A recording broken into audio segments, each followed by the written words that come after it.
We are officially less than 6 days away from the biggest pay-per-view in this calendar year, at least one of the big four, at least. I mean, it could be. It might be the best one right out the gate. That has happened. I'm hoping so. I am needing the men's to be better than the last 3 years have been. Well, we could talk about what may or may not cause the men's matching. Is it overbooking? Is it the planning? Is it spots that don't fall? I think they try to do too much, but we could talk about why. That is very fair, but we are officially live for another Dual Dynasty review here at the BC Wrestle Pod networking podcasting conglomeration syndicate YouTube Twitch dumb thing we got going on. Getting bigger and bigger again. You're starting to add the worst. Take a deep long breath. I feel like busting rhymes out here. Anyways, welcome to the Biconic. Sorry, go ahead, keep going. I love it. We are here to review this week in WWE from Monday Night Raw and Friday Night Smack. It is myself, Mikey, and the Professor this week, who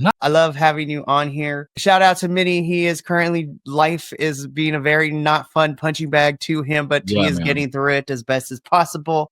So shout out to him. Yeah. And so this weekend and then the Rumble review next week, like this next Sunday, is going to be crazy. We're going to have a full squad for that, including, Kilty Boy, our Kilt Man 42, our newest WWE correspondent. So that's a crazy thing. We got a lot to talk about next Sunday. We do. But we also got a lot to talk about this week. So before I get into everything, you already know the drill. If you like what you see on your YouTube and Twitch screen and you want to see extra bits of behind the scenes stuff, as well as a look at our report cards for each week's show, you could definitely check us out on the social medias. We got a bunch of everything. We do the report cards. You can see social media clips of full-length episodes with our little faces giving out of context commentary, which is fantastic. So there's inside jokes. There's merchandise that you can buy as well. We have it all. So enjoy yourself. And thank you for being here. So without further ado, let's just jump straight into everything. So this one's going to be fun. We're going to talk about the Raw and the Smacketh of Downs. First and foremost, I want to shout out Raw for not always having to go the whole entire 3 years on Netflix, which is the sweet spot they've been ending at is 2:15, 2:30. And I'm just like, it feels great not to have those restrictions. Meanwhile, on SmackDown, 4 hours long. SmackDown has to fill in the 3 hours due to being on USA Network, which sucks, but fine. But I hope we'll talk about this when we get to SmackDown. There's a few things they're doing to fill that time, and I'm not sure if I'm a huge fan of it yet. No, we'll talk about them. Yeah, SmackDown, I'm also looking at you. This is like, it's okay to announce more matches. It's okay. Like, when you only get like 1 or 2 each week in the preview cards, and then almost like, I want everything to look cohesive for the slideshow. But that's just a me exactly right. It's like, I have producer to do here. Well, I don't think this is happening on Netflix. I'll say this now quickly, and we'll talk about it when we get to SmackDown, because I know we got to do stuff. The way some of the promos are being shot and created, I have no problem with the cinematic feel of it. That's actually kind of cool and working. But after hour 1, it really does start to feel like we need 30 seconds here. We need 2 minutes here. We need 5 more minutes here. Like, it does start to feel a little too fluffy in certain spots, but that might just be me being an old man, but we'll see. We shall see. And I am happy that you are an old man who is with us. No, I'm just kidding. I've survived so long. Yeah. No, Will would take offense to that, and he would put us in our place immediately. Will's way up there. Don't mess with Will. We'll tell you. Nah. Yeah, my goodness. We'll talk off camera, but let's start off with Monday Night Raw. So we kick things off with Jey Uso cutting a promo in the ring. It's funny in hindsight doing these after everything has aired, because this is a promo leading into Saturday night's main event, where Jey Uso did take on Gunther and, of course, did not win, but that is okay. But he cuts his promo. Gunther comes down. Gunther interrupts and tells Jey Uso that he's just the mascot for Monday Night Raw and nobody's going to take him seriously. And I'm like, ooh, that kind of stings. It's kind of true though. But I love that Jey Uso kind of leaned in and said, you know what? I am a mascot for Monday Night Raw. I'm their mascot, pointing to the fans and the fans cheering. It's like I get to do.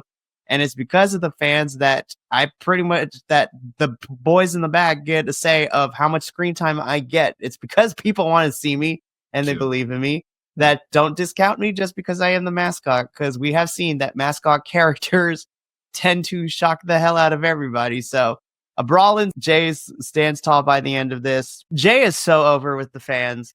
Yeah. And I'm just like, I need this man to be champion in some capacity by the end of 2025. That's where I'll say that.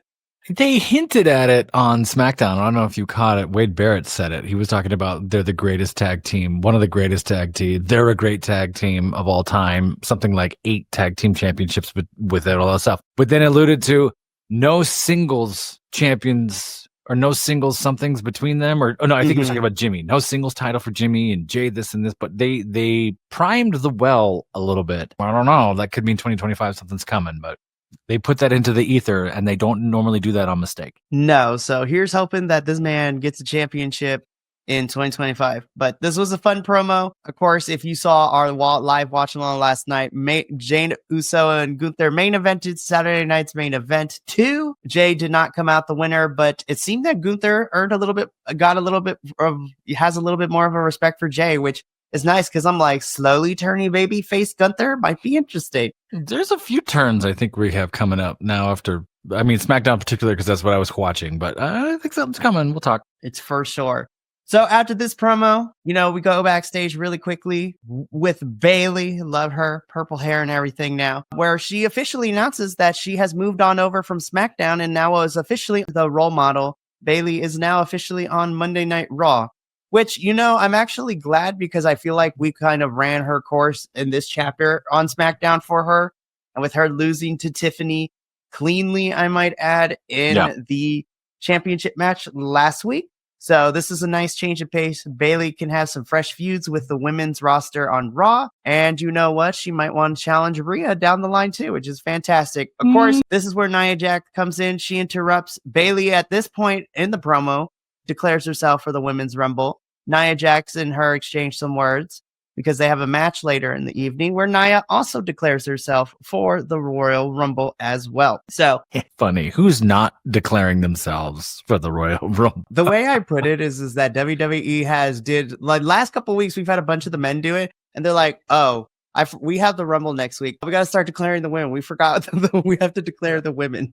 I don't hate it, but I'm also like, surprise me, it's the Rumble. I don't want to know you're in it. I don't think I know you're there. It's a surprise that you're coming, but if you want the real pop, it's not knowing they're there. I don't know. I go back and forth on that, I guess. So Royal Rumble season is upon us. Everybody putting their hat into the ring, so to speak. Everybody. Yes. So we get into our first match of the evening. So we were advertised that the New Day would be back in action in the ring, which in this case was Kofi Kingston taking on Rey Mysterio in a very, really fun match. There was one point in the match where Kofi accidentally dropped Rey Mysterio when he picked him up from the powerbomb, and kind of Rey just flopped on his back a little bit. I'm like, oh no. But Rey and Kofi definitely picked it back up. Good back and forth. Rey Mysterio ultimately picks up the win. New Day beat Rey Mysterio down afterwards. And then, of course, the rest of LWO. There's too many factions with L in their name. The New Day will be taking on Rey and his crew for a little bit. So not mad at all that. I love the change in the New Day because now they're just dressed in like black pants and everything. So they're just like wrestling in pants and everything.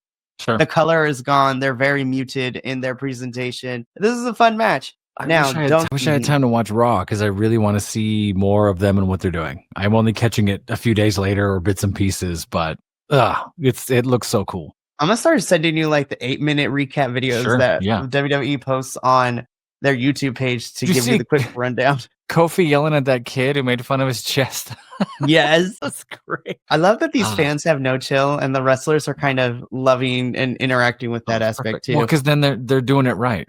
You care enough to yell at me, I'm doing something right. We love to see that. So after this match, we go into our next bit where backstage, we have a very disgruntled Chad Gable and American Made after getting embarrassed by losing to Penta El in his debut. He wants to show that he can take on a luchador.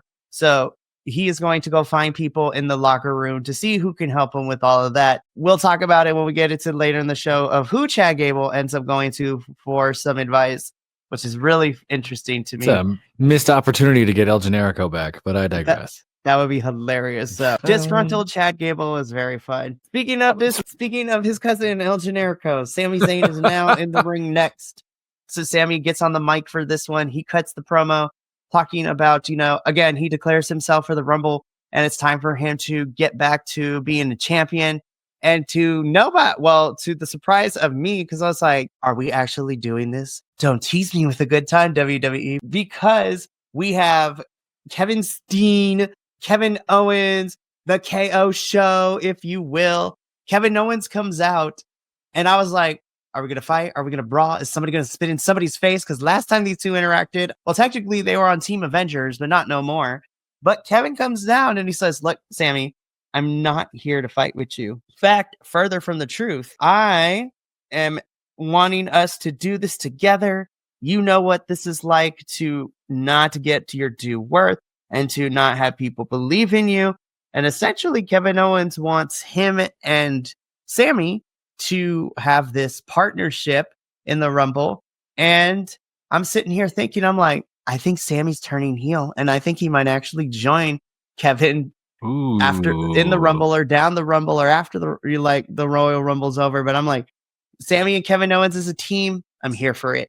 Or if this leads to them fighting each other at WrestleMania, I am also here for this path. There was a Easter egg in one of the Kevin Owens promos on SmackDown, which might allude to this, but we'll talk about it. No, so I love this. I really, really do. And, we've been saying for the last couple of weeks that now that kind of the bloodline business with Sami and Roman is kind of done a little bit, and what Sami looking to be here on Raw, I was hoping we would get something more for him now that we're kind of done with the Survivor Series bloodline stuff. So right. I'm happy that we do. So we can finally move on from this.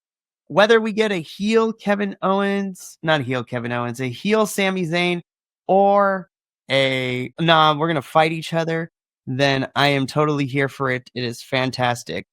So let's move on to the next part. Backstage, Sheamus is interviewed where, again, we keep playing the story that he just needs to win the Intercontinental. Yeah, the Intercontinental. And I'm just like, how was it though? Was it a good match? Oh, it definitely was a good match. Really? I'm just tired. We're far enough into this review, but I'm tired of them playing with Sheamus's feelings, and the continual edging of Sheamus for this IC belt is crazy. I'm like, stop teasing the man. Yep. Braun edging Sheamus. That's a video on someone's hard drive. I don't know how long they're going to play the Sheamus angle trying to get all the belts thing. And we've talked about this on other reviews and stuff like that. The Sheamus and McIntyre thing was what to go with. And they kind of they had that Sheamus, well, you were there, Sheamus, McIntyre, and Gunther Chop Fest. And then they just kind of split away from it. And now we're a year and a half, 2 years later or whatever. And they're sort of like, okay, what was he fighting for? What was he doing? They kind of just let Sheamus flounder there, which is unfortunate. Yeah. So again, spoiler alert, if you have not watched Saturday night's main event yet, Sheamus did challenge for the IC title, did not win. Really good match.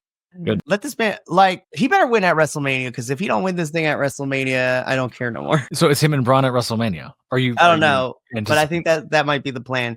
Because honestly, who else is going to challenge? Is Sheamus in the Rumble? I would not be surprised if he is. He won it once before, right? Isn't he a one-time winner?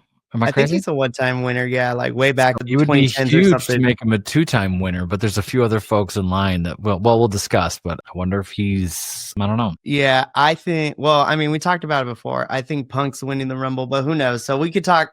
That's kind of that's the odds-on favorite, right? But right, if it makes sense, they're not going to do it, right? We've had this conversation. Actually, when we get to the end of it, we'll talk a little bit about it, because I have my final four in my head, but we'll talk about it. So Nia beats Bayley, which is crazy. And Nia Jax has broken the record on this Netflix era of Raw by being the first heel to actually win on a Netflix Monday Night Raw, because every winner, every match so far has been a face. Well, it's been a month, so yeah. Okay. The match itself was a lot of fun. Really? Well, it's basically kind of like a shorter, condensed version of the SummerSlam match. I still thought it was a lot of fun. Sure. Nia Jax is as a champion from SummerSlam up until the beginning of 2025. I think definitely has helped her. She's so over with the crowd in terms of getting that natural heat, and she revels in it. The match itself was great. Nia Jax beat Bayley. And she's still progressing, right? She's still working well with others. There's a few. The year has really. I've warmed up to her. Still needs a little work on the mic, in my opinion. She's a little one note for certain things, but as far as in the ring as a heel, she's come a long way. She's doing really well. Yeah. So I don't mind that Bayley lost it because now it gives her like a more of an upper direction to go. Now that she's back on Raw, she lost to Nia, who is still on SmackDown. So Rumble's here, and then story for Bayley for WrestleMania. Can't wait to see where that goes. Rhea Ripley is like, nah, Jax, you attacked me at the beginning of the show, so I'm here to get you back. This is where we get Rhea versus Nia Made for Saturday night's main event, in which Rhea Ripley beats Nia Jax. And of course, everybody on the internet posting pictures of the way that Rhea Ripley pins her opponents, which I'm not mad at. So it was fantastic. The match at the Saturday night's main event was fun. Love that Rhea Ripley is champion. Saturday night main event, good, worth watching. Okay, so the best way I could describe it, I will definitely say from pacing standpoint, it definitely was paced better than the first one because it felt like the first one was go, go, go, go, go. We got to get through everybody as quickly as possible. I think they were smart to only have 4 matches and an in-ring segment to kind of make the flow of everything. I know people were complaining about ads, but I'm like, you guys, this is airing on like actual NBC. Of course, there's got to be ads. Y'all need to calm down. I didn't get mad.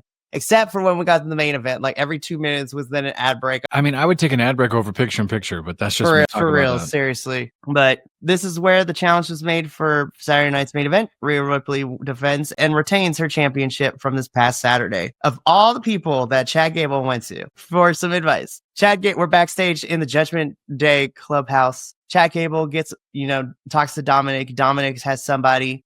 And I'm just sitting here. I'm just like, he knows the dark arts of Lucha Libre. And I'm just sitting here. I'm like, oh my God, is this the hint that we're getting Malachi Black? That's what he said? Yeah, the dark arts of Lucha Libre, which is a moniker that Aleister Black / Malachi Black / Zelina Vega's husband has as far as like his wrestling dojo and promotion. I'm like, is this the slow tease that Malachi's coming back to WWE? Because I am here for this. If he walks out during the Rumble, that place is going to explode. Listen, all I want is if Aleister is coming back to WWE, I need him and Penta to fight at some point because that is money to me. Oh, money. Easy money. Easy pay-per-view money. But again, I love the fact that Chad came to Dominic of all people, which, makes sense because Dominic also has the connections of the dark arts of Lucha Libre. Look at that the world-class mullet on Dom is just still, so it's good. Crazy. So Chad leaves, and then the Judgment Day have a talking to because Mr. JD McDonough, aka JD McForehead, Dominic and him and on the boys, and with Liv and Raquel there too. They talk because next week they're get a tag team championship rematch against the War Raiders, and with Finn Balor not there, JD's like, okay, I need somebody to tag with me so we could get these tag team titles back. And so Dominic steps up to the plate. So Dominic and JD will be teaming up to face the War Raiders the War Raiders next week. Who are the they? tag titles. What's their name? We went back to the War Raiders, which is great. It's great. No, it's perfect. So it's better than what they originally were with under Vince, which is the Viking experience, which is so stupid. See what they're trying, yeah. So that was really weird. Lyra Valkyria in a pre-tape promo talks about how she's going to be in Prestige as the first ever Women's Intercontinental Champion. So she won this by beating Dakota Kai last week. Really good match. Loved it. Was so much fun. And I love that she plays along with all the jokes being made too. Because in her Twitter bio, she tweeted, she's like, to go from being Becky Lynch's protege to being an NXT Women's Champion to being the first ever Intercontinental Women's Champion, just to be referred to as the Bird Lady with a crying, laughing emoji. I'm like, Lyra, I love you. But no, I'm excited for this, especially, that first part. She is the student and protege of Becky Lynch. Yeah. So I'm just like, the Irish are taking over, and I love to see it. Sorry, I'm trying to articulate this thought that I had. I read not too long ago about lineage of wrestlers and who trained who, and it's not quite like martial arts where it's like who trained you matters type of thing. You can still do your own training in certain spots, and it's almost like the promotion you're in trains you just as much as the trainers you have and stuff like that. But it's interesting to me how that's become I don't want to say so important, but much more forward than it ever used to be, right? You never really used to hear about that, at least when I was watching wrestling. The last year or two, it's like trained by so-and-so, trained at the this and that. Like they really push that now for certain folks. And I get it because there's a respect to other folks and some of those people are still wrestling and things like now. So it's fun. It just adds another element to it. Love it. Why is he here? Really quickly, the only reason this picture is here is because he will be on Monday Night Raw tomorrow night. So great. So we're getting the return of Logan Paul. Great. Next match, Pure Fusion Collectives, aka Team Scissor Kick. Yeah. Taking on Damage Control, which right now is just Io and Dakota right now. Yeah, where's Asuka? Asuka's still out on injury, and Kairi is also out on injury. So now it's just these two. But thankfully, this match was actually really good. I will say, I don't know if it was intentional or not, but Zoe Stark looked really amazing in this match. She's been getting a lot of positive feedback, both backstage and the crowd and the internet, who usually makes fun of our lovely little lesbian here. The internet right now is actually be like, I'm kind of here for Zoe's push whenever we get to it. I'm like, that's what I'm saying. She was great in NXT. And then every time an NXT star gets to the main roster, like they get lost in the shovel for a little bit. But she had a really great showing. She reminded folks why she's actually really good. But I am happy to see that Damage Control did pick up the win here. I'm hoping that means that these two factions can go on and do something else, because it feels like we've been feuding with them for... Yeah, they're going to milk it, but we'll see where we're going with this. I'm glad Zoe's getting her due, though. I agree. And I'm happy to see, because I was a little worried. I was like, I'm hoping that we have a lot more for Dakota and Io too, especially Dakota. She was in the finals for the women's IC tournament. Didn't get to be the champion, but I'm hoping that she will get back there at some point. And hopefully at Rumble and post Rumble, we can see where their WrestleManias are going to lead. I want to see Dakota on the card in some capacity. Yeah, no, I agree. Especially since we need Lyra's first challenger at some point. So after this match, we get into our main event, which was Seth freaking Rollins versus Drew McIntyre. This was actually a really good match. Super fantastic. I was surprised to see Seth win here. I'm not going to lie. I was expecting Drew to win because there's rumor online is that we're going to get a super group of Drew, Seth, and Kevin Owens at some point as the people, as the I did nothing wrong club, so to speak. I was very surprised that Seth won here, and that was due in part to Drew McIntyre was trying to pull some shady stuff. Well, actually, no. After the match, he began to beat up on Seth. Sami Zayn comes down for the save. You know, Drew beats Sami up to allow Sami to kind of compose himself. Drew gets in the ring, grabs Seth by, like, literally word for word, it's not your fault. This is like, you know, you are not to blame for everything that has happened to you. Like playing games with Seth. I'm like, and he's saying to this with Seth in the corner. And then we see camera cuts back. Sami tries to run into and does a haluva kick, intending to hit Drew. Drew, with his spidey senses this, gets out of the way. And Sami accidentally haluva kicks Seth. And so Seth gives a death glare to Sami. And I'm just like, I'm going to wait until Monday Night Raw to see how we address this. But Seth, we cannot go down that this is Sami's fault. So we'll see what happens with all that. Because Sami and Seth have not been on the same page for the last couple of months. And Seth has been so against Sami, especially when Sami asked Seth to help Team Roman at Survivor Series. And so we've kind of seen a continuation of this fallout, which I like. But that is your Monday Night Raw recap. I like how subtext that is to me. That's much more of a Papa Helmsley thing than a Vince thing, right? Like this is much more of a cerebral story than it is a you betrayed me type of story. Fascinating. I love the thought of a Seth Drew Kevin alliance. That's like a very strong heel faction with some credibility. It's not a joke faction. It's not a in-betweener. Oh, they're heels, but they are funny.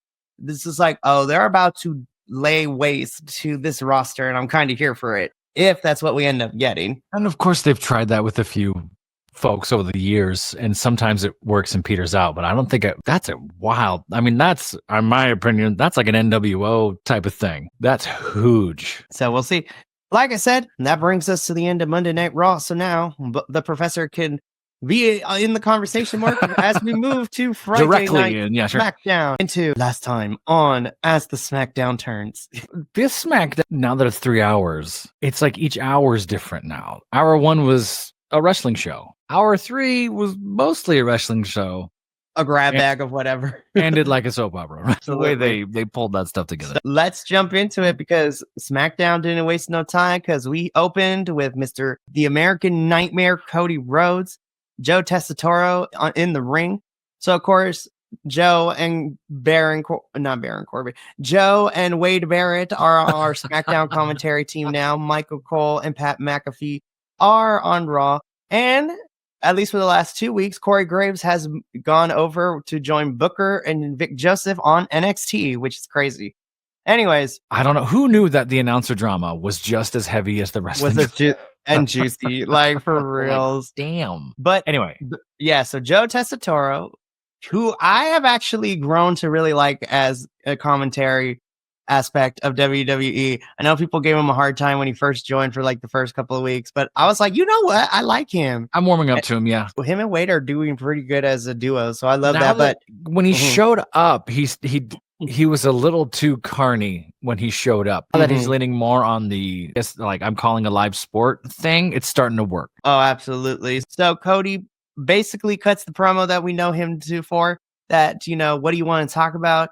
He talks about his family history, how he's worked for this title, but he says the correct question is if I'm not ready for Kevin, it should be, is Kevin ready for me?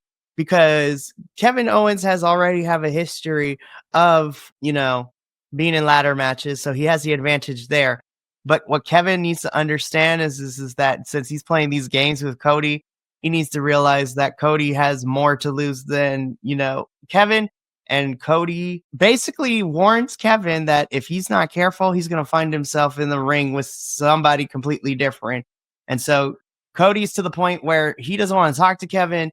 He just wants to throw ladders at his face. And I'm like, I'm here for American Nightmare Homelander Cody. This felt like the beginnings of a heel turn. This was talking about, hey, I have a dark side. Hey, he said something about being mean. I used to be mean, or there's a mean something. I can't remember what he said. Something alluding to I could be a bad guy too, sort of thing. I don't know what the turn is. But give me Homelander Cody. Or if it would work, but there's an element of that's the only place left to go. And now we're seeing cracks of it too. And this is a theme throughout SmackDown. There's lots of hints of, oh, are you going to turn? What? And none of them are heavy-handed. They're all pretty subtle. We'll keep talking. Subtlety ends up being the greatest thing. So Cody ends by telling Kevin to his face, like looking at the camera and saying that, basically kind of impersonating his inner Asuka. Is like nobody is ready for Cody Rhodes type of thing. Inner Asuka. I love it. But I like this promo from Cody. Man, I cannot wait for him and Kevin Owens to kill each other at Rumble. It's going to be great. Smart idea to have a ladder match.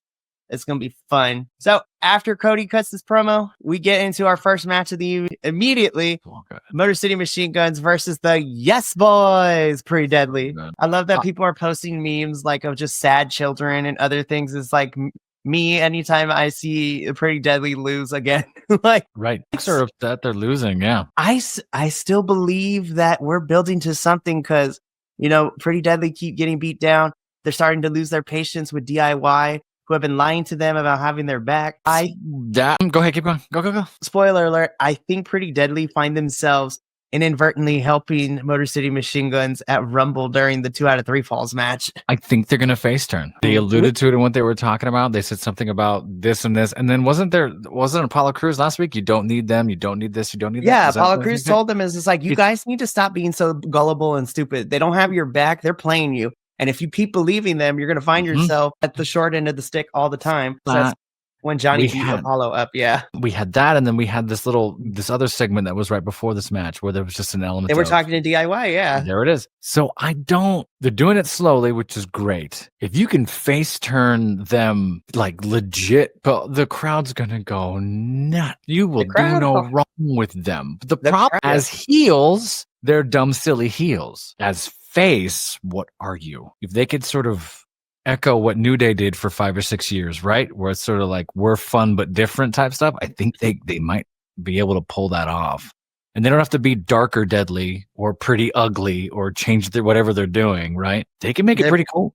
The personalities of these two characters has the potential to be like endearing as a like character trait for faces. Like, oh, they're dumb, but they also know how to fight in the ring. Like, which makes sense to me that they might have pulled away from Tiffany just to keep Tiffany heel, and then them maybe turning face. So they might have been like, we got to pivot. If we're going to go here, we're going to go there.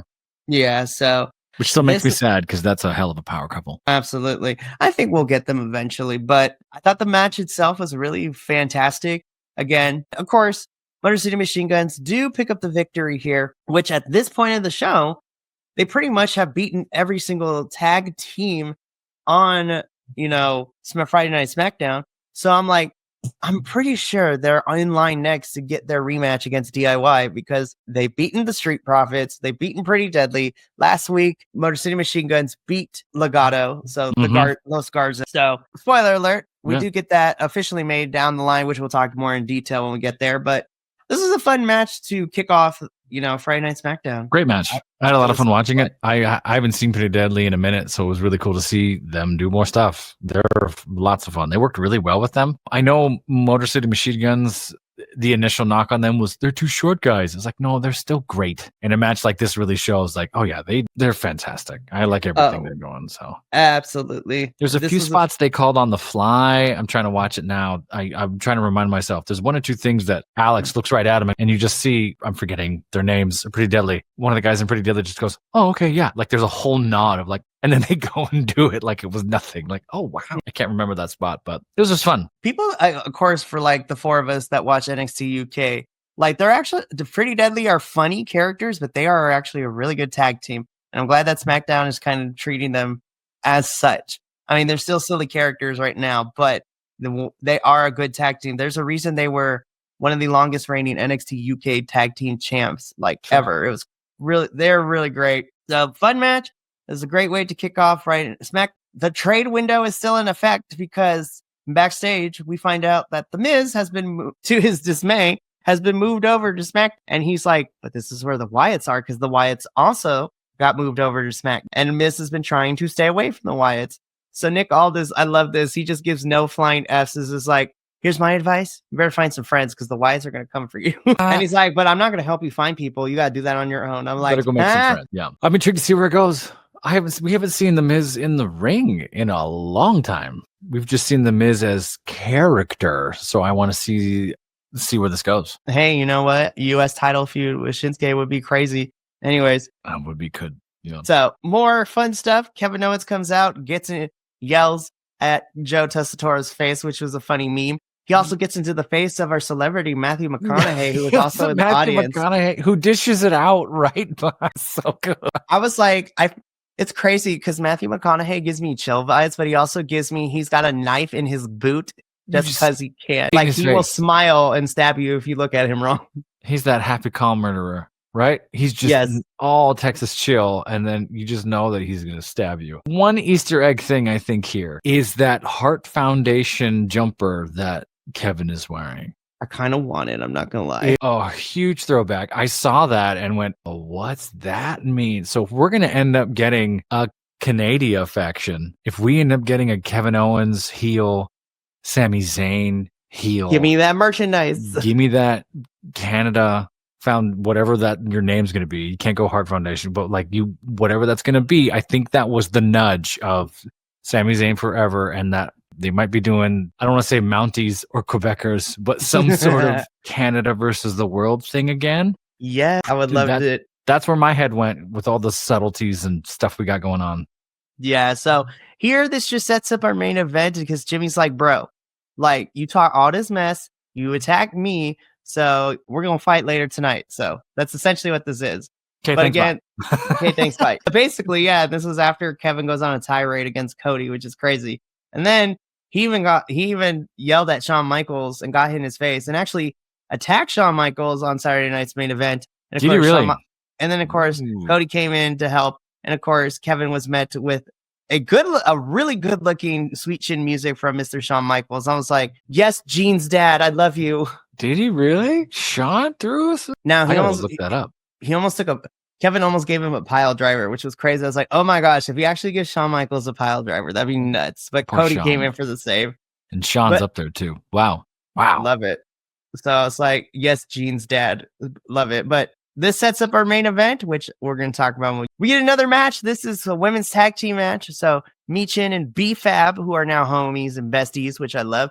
take on our women's United States champion, Chelsea Green, and her bodyguard, Piper Niven. So you missed it last week, but when Chelsea came out with Piper was dressed in a bedazzled like black pantsuit, looking like a Secret Service agent, which was hilarious at it. I was just like, I want to know, where did you get a bedazzled pantsuit like that? Like, I mean, money will make you do anything. That's what Wade Barrett was saying. Like something. She's the Secret Service of the. It's like what? Piper Niven has literally come down dressed in black every single time as Chelsea's Secret Service, which is crazy.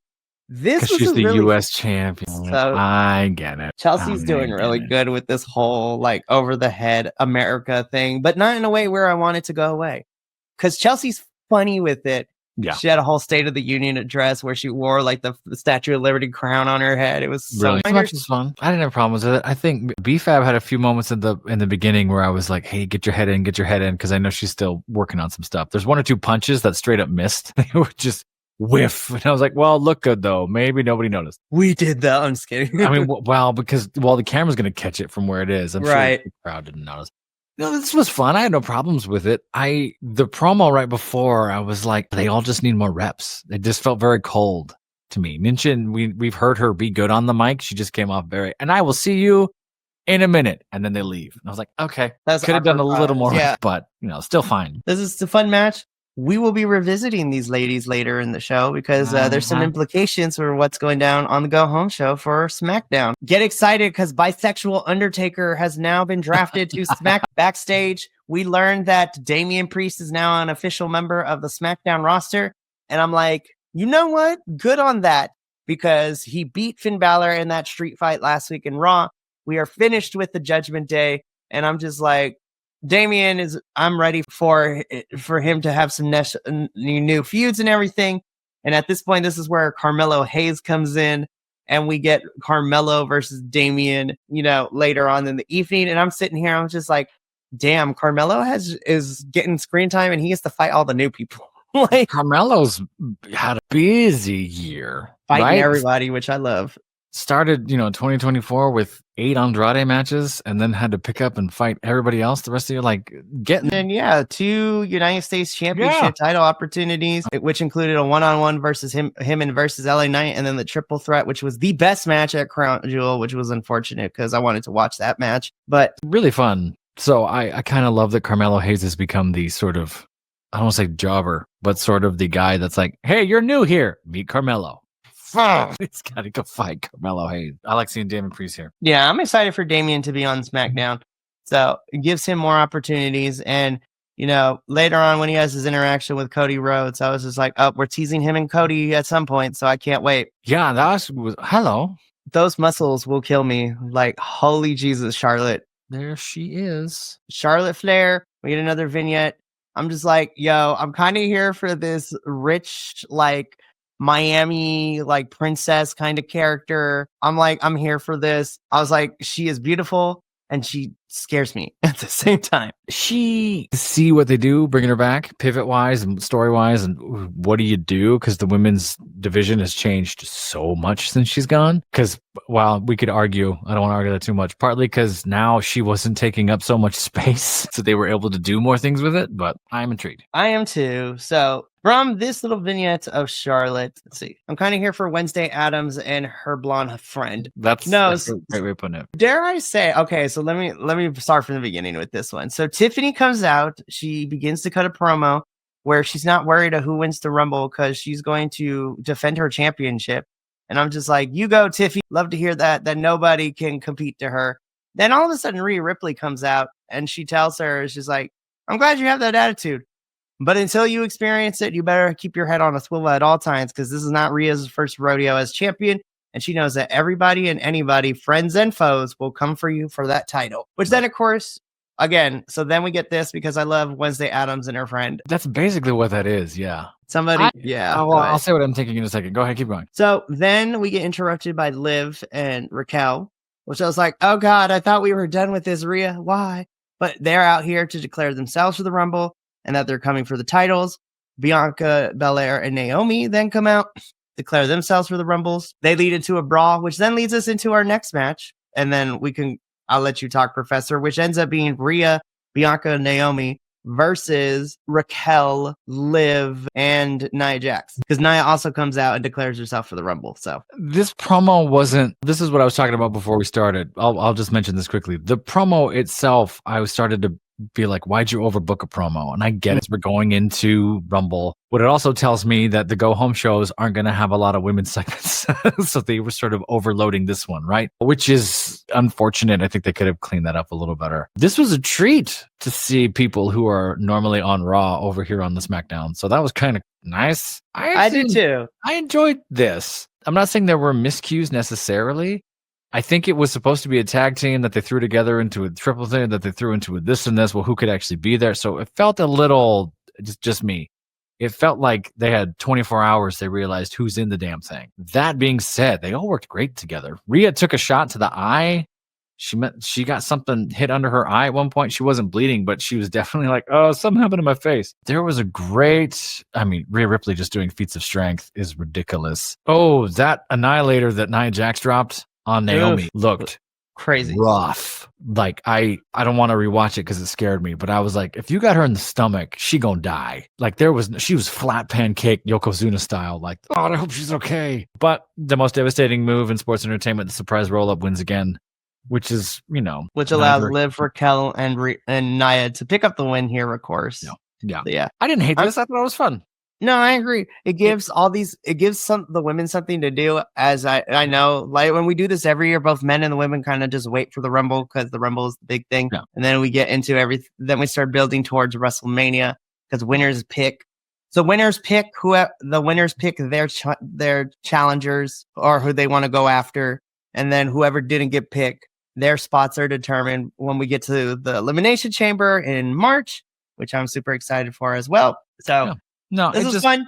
Other than it feeling a little booked a little soon. I don't know if this is true or not. It felt like we got to do something. Put all the women in there, make it happen, ring the bell, ding. And they still work great together. They're professionals. There were a few moments in there where I was like, Rhea still looks strong. Everything else was fine. Yeah, loved it. So Michin gets another shot at the title next week. So it'll be her versus Chelsea for the the Women's United States Championship. Oh, I misspoke. This was the promo I meant earlier. Where I was a little like, this could have been a little juicier. Yeah. But hey, you know what? Chelsea versus Michin. So yeah, you cut out for a second. What'd you say? Anyways. What's the last thing you said? I just said, yeah. Oh, okay. You said everything. You disappeared. I was like, where'd you go? All right, perfect. I do kind of love the Wonder Woman look. Right. I was about to say this whole setup between these two. Wonder Woman 1985 look. Not bad. It's fantastic. Love it. Apollo Crews actually wins a match. Hey! I should have jumped on the DraftKings. Damn. So it was Apollo Crews versus Johnny Gargano, as we mentioned previously earlier in the show. Last week, after Apollo Crews gave some advice to Pretty Deadly, Johnny Gargano got all mad and attacked Apollo Crews for sticking his nose in their business with Pretty Deadly. So then Apollo and Johnny have a quick match. Motor City Machine Guns help out. Apollo Crews picks up the victory here. I love how smug Alex Shelley looks. That's so good. I mean, they didn't really help. They just walked to the ring and everyone distracted. Again. That's true. Which allowed Apollo Crews to win. It was fine. I kind of want more Apollo Crews on the TV. I do too. I honestly think that they probably don't know what to do with him because I'm pretty sure whoever it is backstage, because remember it was him and Baron Corbin that looked like they were going to be teaming for a little bit. And they were great together. They were. And then, the WWE did not renew Baron Corbin's contract, which was crazy. Bishop Dyer is going to be a bad, bad man. We'll see where I cannot wait. I mean, we saw him at the People versus GCW. I would love to see him go to a Bloodsport event, but that's a whole different company. So this was a quick match to get Johnny Gargano mad, which was fantastic to watch. So we're going to put a pin in you, Johnny Gargano, because we're going to come back to you and Motor City Machine Guns in a hot second. But first, this is probably my favorite match of the whole SmackDown. This was a really good match. This was great. This was really, really good. This was such a strange promo leading up to this walk and talk weird. We did. For some reason, they don't let Tama talk. So Fatu does all the talking coming down, and he's like, yeah, we're going to a match, but don't forget, I got a match tomorrow, by the way. And kind of calls him out, which makes sense in a minute. It just felt awkward to me. This was another one of those segments where I was like, all right, guys, I know I told you we got 30 seconds. we actually got to feel 3 minutes. And they went, oh, okay. So they walked a little slower. They talked a little more, but they did it. It's fine. Match was great. I actually really enjoyed this match. If it had gone an extra 5 minutes, it would have been like the LA Knight. You know what I mean? Like it was that same feel to this, which is fantastic. Love it. Before we go, I'll ask you this. You can answer me off the air too. Where's Tongaloa? He's still out on injury. Still? Yeah. So right now it's just Tama Tonga and Jacob because Solo is in his Depression Boy era. Fatu broke his ankle, still hit a super kick with it, and came back the next week. Tongaloa's been out forever. Yeah, so I'm hoping that he'll come back within the next month or two. Well, only time will tell. Again, LA Knight picks up the win here. Jacob and Tama aren't done, but Braun Strowman came out for the save. These two have a stare down, which led to their match at Saturday Night Main Event. It was actually really fun. Was it? Braun Strowman would win by DQ because Jacob kept throwing like the Rikishi butt into the corner spot, and the ref's like, no. So Jacob's like, forget this ref, and yeets him over the rope, which is crazy. The ref calls for the bell because, Jacob put his hands on it. Braun Strowman left with blood all over the place because he was Rikishi bumped a couple of times. He got hit with 3 moonsaults from Jacob. At the end of the match, I'm just like, oh, Jacob killed Braun. That's crazy. Wow. Maybe I gotta go dig that up. That sounds remarkable. I was like, that is how you build a monster. I don't know if anyone's going to remember this. There used to be an ESPN show called Sports Science where they would just break down all these stats and things. And I don't know. I didn't hate it when they did it for them because it's sort of 6'8", 6'2", 388 pounds, 261. Normally, you want to do that to really compare. It's okay to compare and contrast, but the way they did it is like, you're making Fatu seem small. He ain't small. He's a violent dude. We have seen him kill other people for less. I see what you're doing here. It just kind of got a little bloated and didn't quite come off the way it was. I'm glad this match was good, though. I got to go dig that up. I have it on the Peacock. Yeah, it was a lot of fun. Yeah. So then this happened. Miz is trying to find people. He does end up convincing Grayson Waller and Austin Theory. Grayson Waller looking like 1982 Tom Selleck. Come on, Magnum PI. Killing that me. Was for reals. I love it. But as he kind of convinces them to join his team to take on the Wyatts, Nick Aldis comes in and is just like, Grayson Waller, Austin Theory, pack your bags. You have now been moved over to Raw. We'd love to help you. You're going to Raw. Yeah. And they're cool with it. And they're like, hey, Miz, though, if you ever need us, call us. And Miz is like, I am about to die. Yeah. Which is great. I wonder now it's a question of who does the Miz get to help him out, which is now we have somewhere to go. So that's interesting. The caption says it all. I love it. So Shinsuke's in the Rumble. Damian Priest and Carmelo Hayes put on a banger match. This was a lot of fun. This was a lot of fun. Damian picks up a win here. So yay. Mm-hmm. Yeah. I could talk at length about it. But I know we're up against it. But yeah, this was fun. Carmelo Hayes tends to do really well against folks twice his size. And you know what? You are absolutely 100% right. Because it was this match, Andrade, who's not twice the size, but much larger. There was someone else I want to say that he was like some 7-foot monster that Carmelo Hayes had to do. Do you remember what that match was?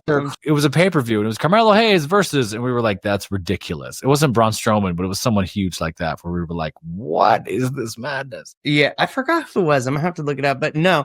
Carmelo tends to do really well against, being on when he's the shorter of the two opponents. Because it allows him to fight more up, which I think is a word that is the thing I could say. I don't know if that. Well, I mean, yes, but his agility, his ability to go up and get it really shines. Impressive. Right? Yes, the athleticism to be like, hey, I know you're probably 5'11", but you can dunk it. Show me that athleticism, and then he gets to show it in that instance. Oh, absolutely. So Damian doesn't win, but this was a great match. This is what I wanted to talk about really quickly too. Yeah. So earlier when we were talking about, Motor City Machine Guns going through everything and every other tag team, that's exactly the basis of their reasoning of why this is happening. So because Motor City Machine Guns have beat the Profits and Los Garzas, and on this episode beat Pretty Deadly, they have, in my opinion, earned a number one contendership, which Nick Aldis agrees. So not only are we getting these, which is crazy to say, but we're getting a tag team championship match on a pay-per-view. So it is going to be DIY versus Motor City Machine Guns. If only Andrew cared about WWE anymore. Right. But to put an added cherry on top, it is going to be a 2 out of 3 falls match, which I'm like, That made me excited. Yeah. I'm like, yes, give them time. Let the kid. I'm hoping this match feeds the children. Yeah. These are two like professional tag teams, like tag teams. They've been on tag teams together so now I just need Triple H to tell all four of these guys is like, just do what you do best and just let them go ham. Yeah. That's going to be fun. I think that's kind of what they've wanted. They had another match that was sort of like, here, go cut loose and it burned the house down. So I'm excited to see them go for it. I wonder how much time that really means if it's 2 out of 3 fall. Right. Or if they're going to do the whole someone gets pinned, they're going to let them run. Like if they're going to give them a good, 16, 17, 18, 19, 20, like they're going to let them play. This could be something special. Well, I would be surprised if they didn't, because I wouldn't be upset if we only got the 4 matches for Rumble, which is the Cody, Kevin Owens ladder match, this 2 out of 3 falls, and then you have the men's and the women's Rumble, which are like an hour and some odd Usually about in the hour, yeah. So, usually Royal Rumble, even with the Rumbles, is the shorter of the big 4. Because the other ones end up getting overbooked as the year goes on, and WrestleMania will always be that. But yeah, we'll see. So I'm excited we get this match made for the Rumble.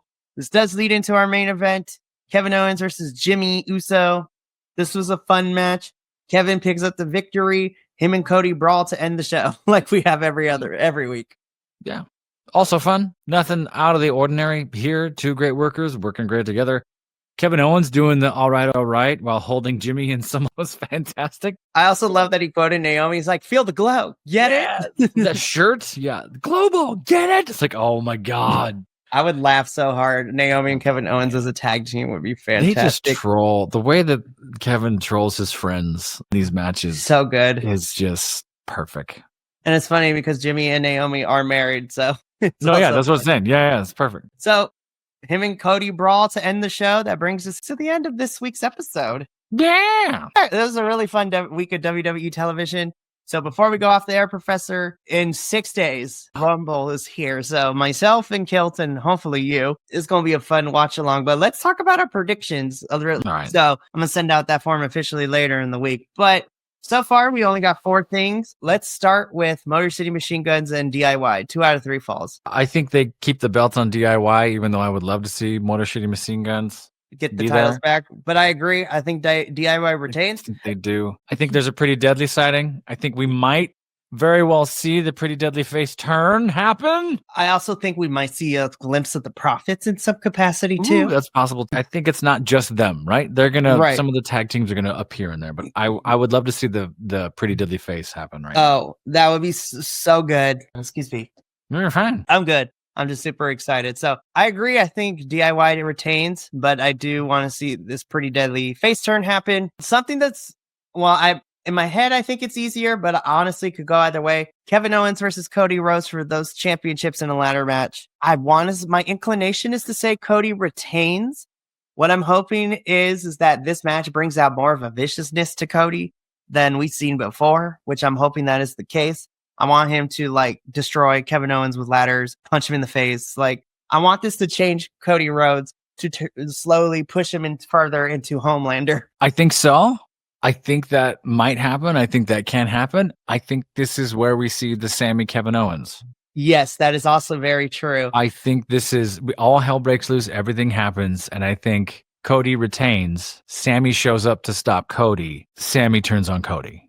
Yes, which would it's possible. It's possible, but I think some plot line thing's going to happen here, and I wonder if it's that. And then, of course, we have our men and women's Rumble. The women's Rumble. I can't pick a singular winner, but I do have my final 4 in my head. So my final 4 I think is going to be Liv, Bianca, Charlotte, and Becky Lynch. I think Rumble is where we see Becky return to. I agree with Becky, Bianca. I do think those 2 are the 4 there for sure. Who else did you say? Liv? Yeah, so in my head, my final 4 is Liv, Bianca, Charlotte, and Becky. I'm gonna write this down so I stay honest because I'm picking this up on the top of my head right now. I think I'm gonna put Nia in the top 4. I think they get Nia there.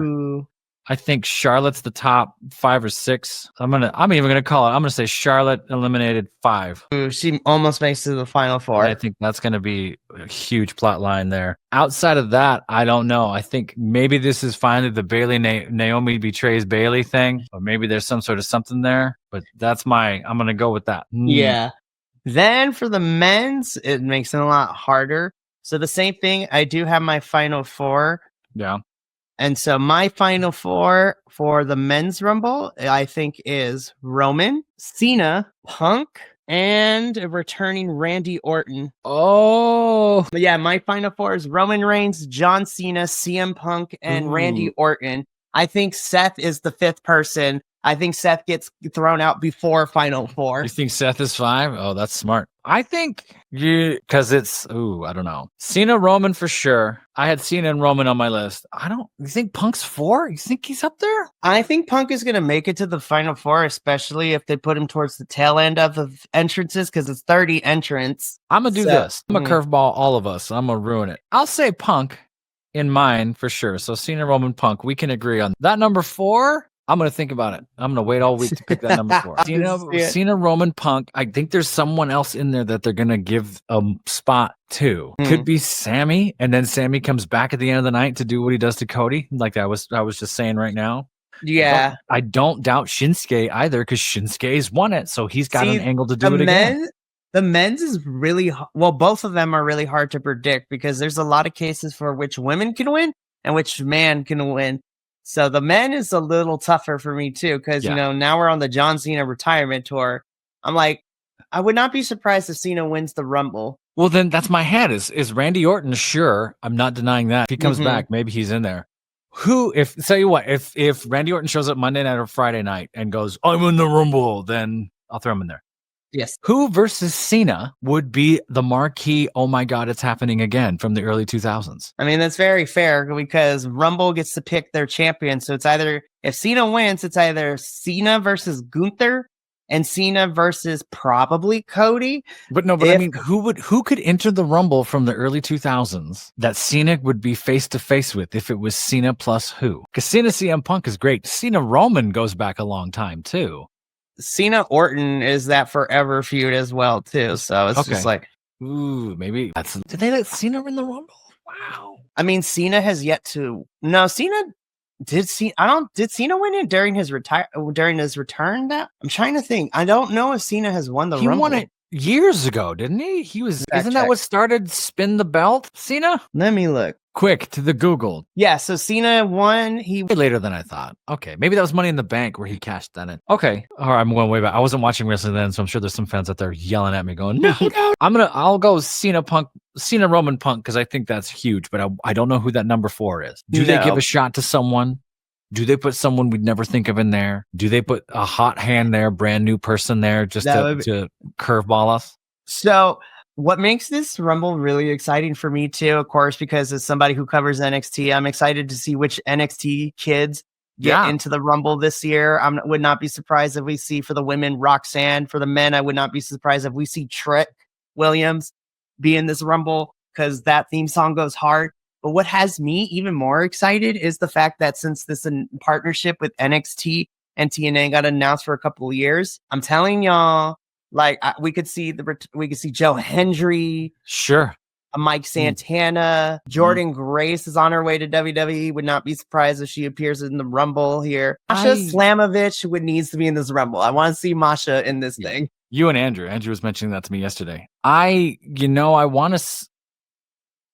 I do my prop bet picks every time, and I'm going to do the same prop bet, and I'm going to pull some superstar names and things out of a hat. Excuse me. I think that number 4 is going to be something we all go, what the hell? And they get farther than they should. It's not going to be Shane. Shane burned his bridge, but something of that caliber where we go, no way.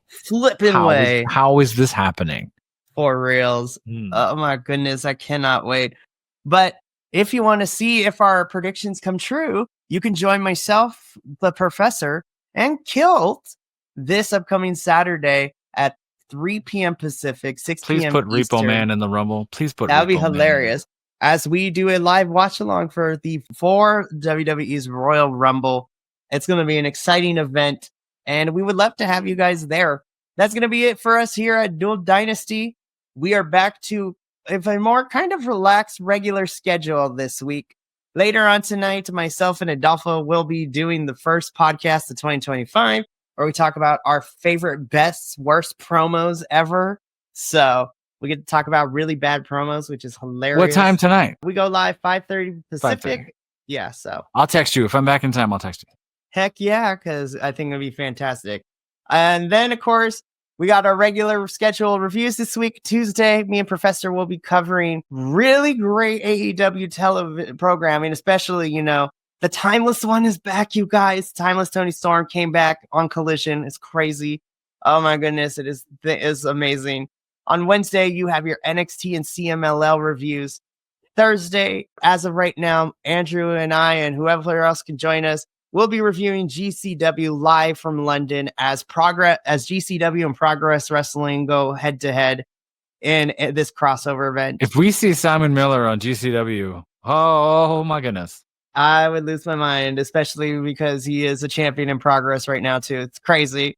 Then on Friday, we are back with TNA, myself and Will, as we are now in this new era of TNA, which is going to be a lot of fun. And then this Saturday, as I mentioned, is the Royal Rumble watch along, with the review being the following day on Sunday. So instead of a regular WWE recap episode, on Sunday, we will be doing the Rumble review. So I'm excited. This is going to be fun. But that's going to be it for us here. So for myself, the Professor, and the rest of the BC WrestlePod family, remember, take care of yourself, love one another, stay iconic, and more importantly than anything, you always deserve to finish your story. Thank you so much for tuning in to another Vibe Tribe production. What's going to happen next time? Well, you're going to have to tune in to find out. But until then, remember, take care of yourself, love one another, and as always, make sure that you keep the good times rolling. Thank you for being here, and we'll see you next time.